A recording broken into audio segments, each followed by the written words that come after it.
আসসালামু আলাইকুম। আমাদের ভিডিওতে আপনাদের স্বাগতম। আজ আমরা আপনাদের সামনে একটি ভিডিও নিয়ে হাজির হয়েছি। সেটি হলো জাহাঙ্গীর ভাই, উনি নন্দীগ্রামের বেলঘরিয়া এলাকায় মৎস্য চাষ করেন।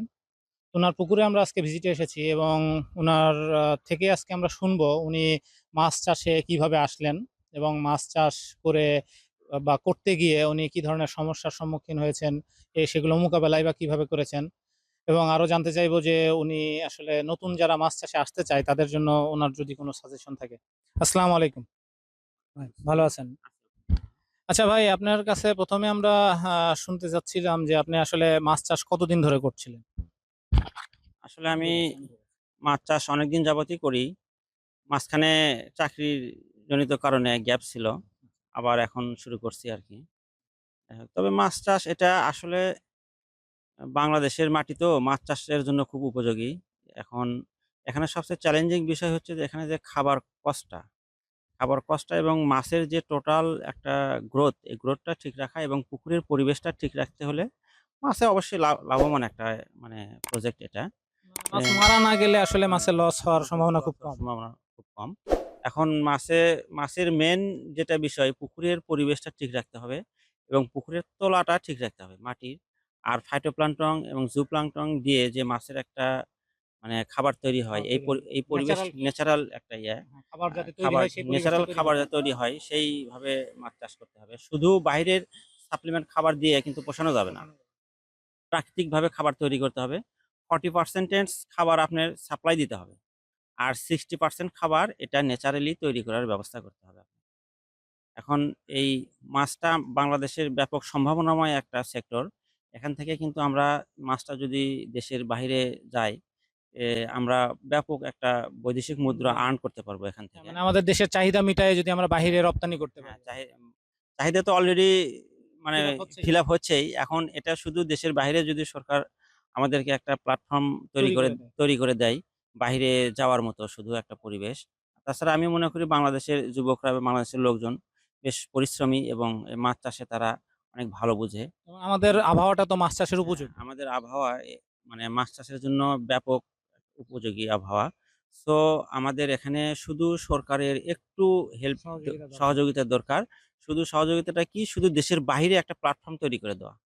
তাহলেই এ দেশের মানে যারা মৎস্য চাষী আছে এদের জন্য এনাফ।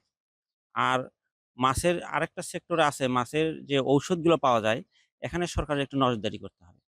ভেজাল ওষুধ দিয়ে কৃষককে যেন আচ্ছা, মানে কিছু, অনেক কিছু কোম্পানি আছে কোম্পানি আছে যেগুলো মানে ভেজাল ওষুধ দিয়ে কৃষককে যেন না ঠকানো, ক্ষতিগ্রস্ত করে। ক্ষতিগ্রস্ত যেন না হয়। মনিটরিং এদিকে ব্যবস্থা মনিটরিং করে। ব্যবস্থাটা একটু জোরদার করা দরকার আছে।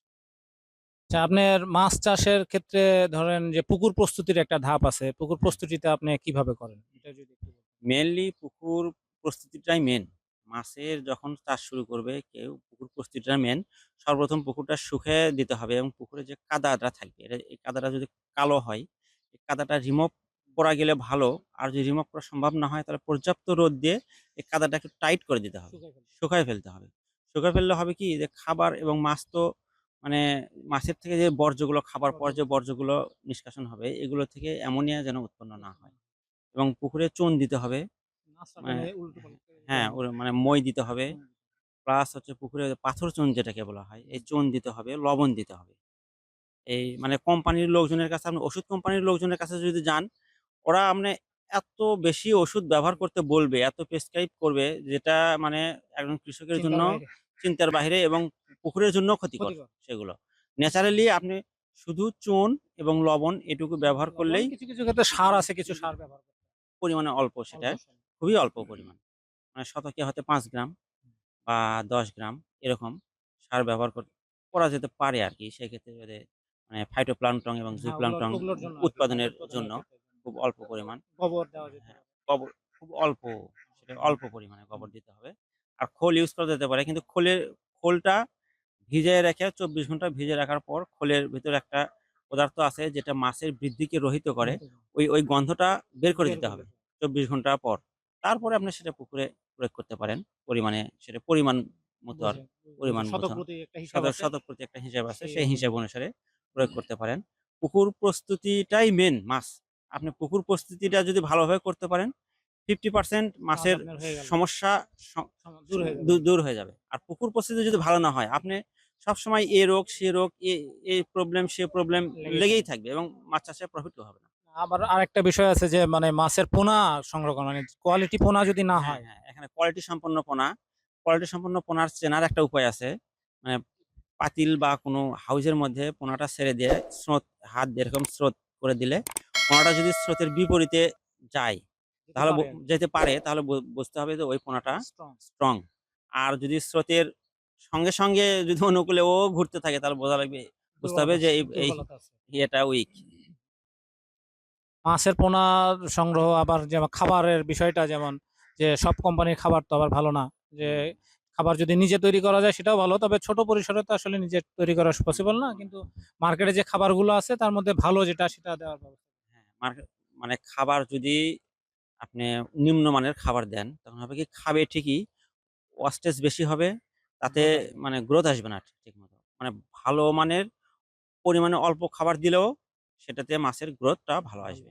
এজন্য সবসময় চেষ্টা করতে হবে বাজারে সর্বোৎকৃষ্ট ভালো মানের খাবারটা মানে যাতে আমরা সাপ্লাই দিতে সাপ্লাই পারি। দিতে পারি এবং মানে মাছের গ্রোথ অনুসারে, বয়স অনুসারে খাবারের একটা ক্লাসিফিকেশন হ্যাঁ, আছে।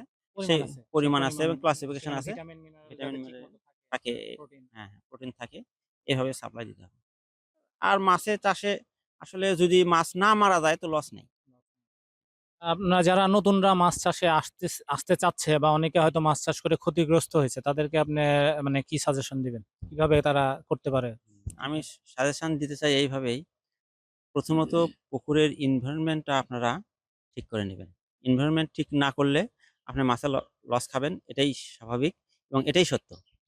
আর নতুনরা যারা আসতে চাচ্ছেন, এই সম্পর্কে একটু জেনে শুনে বা একটু পড়াশোনা করে বা কোনো জায়গায় ট্রেনিং নিয়ে তারপরে শুরু করবেন। মানে হুট করে যে হুট করে YouTube দেখে শুরু হ্যাঁ, করে হ্যাঁ। দিলাম তাহলে না, তো আসলে হবে না, না। YouTube দেখে হুট করে YouTube দেখে এত লাভ হচ্ছে, এ লাভ হচ্ছে, সে লাভ হচ্ছে, অনেক লাভের গল্প শুনে আপনি শুরু করলেন, তা না। আসলে বিষয়টা জানতে হবে, বুঝতে হবে, মানে তারপরে YouTube এ আসতে তো হবে। অনেক সফলতার গল্প শোনায় হ্যাঁ, অনেকে। তো কয় আসলে ফিল্ড লেভেলে যে আসলে কয়জন এভাবে সফল হয়, এটা আসলে সমস্যা। তো এই কারণে যারা নতুন আসতে চাচ্ছে তাদের জন্য আপনি বলতেছেন যে জেনে শুনে বা জেনে শুনে, কোথাও হ্যাঁ, যদি হ্যাঁ। ট্রেনিং নিতে পারে সেটা আরো সেটা আরো আরো সুবিধা ভালো হয়। যুব উন্নয়ন বিশেষ করে অবশ্যই, অবশ্যই। আশেপাশে কেউ যদি চাষ করে তাদের সাথে কিছুদিন প্র্যাকটিক্যালি আলোচনা করা, কথা বলতে প্র্যাকটিক্যালি হবে। দেখা আরকি। আর আপনার যে এখানে যে ওয়াটার কোয়ালিটি, এটা মেইনটেইন করার ক্ষেত্রে আপনি কি ব্যবহার করেন? ওয়াটার কোয়ালিটি মেইনটেইন করার ক্ষেত্রে চুন আর লবণ এটাই যথেষ্ট।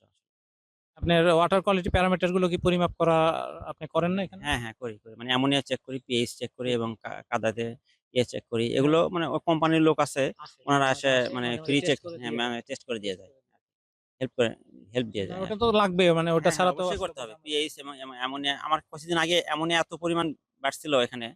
পরে যাই হোক একটু ওই চুন, লবণ চুন এগুলো লবণ দিয়ে দিয়ে পরে হ্যাঁ, অ্যামোনিয়ার একটা ডোজ আছে, সেই ডোজটা আচ্ছা। করে দেওয়ার পর রিমুভ হয়ে গেছে আরকি। এখন মানে আধুনিক যুগে মাছ চাষ করতে গেলে যে টেকনোলজি গুলো আছে সেগুলো ব্যবহারের ক্ষেত্রে আপনি কি সাজেস্ট করবেন? আসলে এখন তো টেকনোলজির যুগ। সেই মানধাত্তা আমলের যুগ তো আর নাই। এখন টেকনোলজি ইউজ না করলে মানে সফল হওয়া সম্ভব নয়। হ্যাঁ, বুঝতে পারছেন? আপনার এখন আরেকটা বিষয় হলো টেকনোলজি ইউজ করলে দেখা যাচ্ছে যে আপনি অল্প জায়গায় বেশি মাছ হ্যাঁ, ইউজ হ্যাঁ, করতে হ্যাঁ। পারতেছেন। অল্প জায়গায় যেখানে একটা